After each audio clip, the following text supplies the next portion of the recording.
Question 7, Part A. Solve this inequality.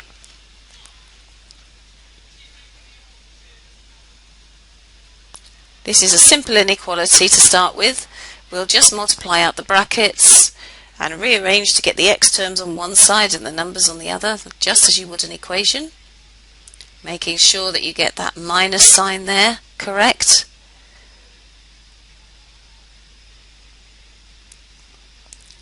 Collecting like terms now.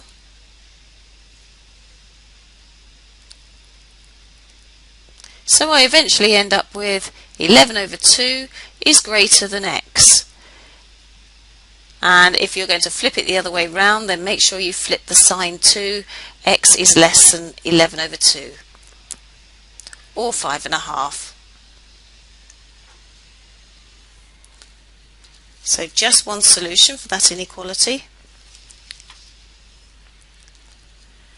Part B gets you more marks, 4 marks here. And there's a standard 4 steps of working for this. First of all, we need to rearrange this in the form of a quadratic is greater than or equal to 0. So take 12 from both sides. Step 2, factorise.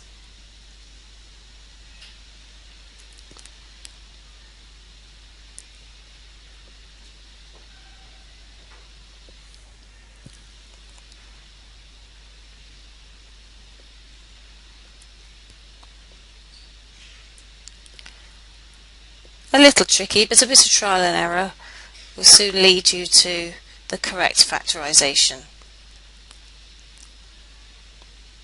Worth taking a few minutes to get that right. Step 3, sketch this graph. Very important.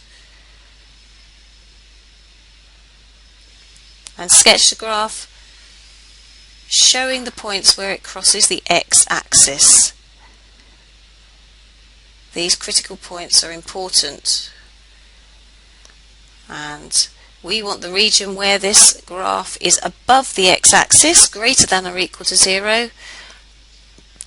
So we've got 2 separate regions that I've shaded there, and that is x less than or equal to -4 or x greater than or equal to 3 over 2. 2 regions, 4 marks. 4 steps. So it must be written as 2 regions. You cannot write this as one continuous inequality.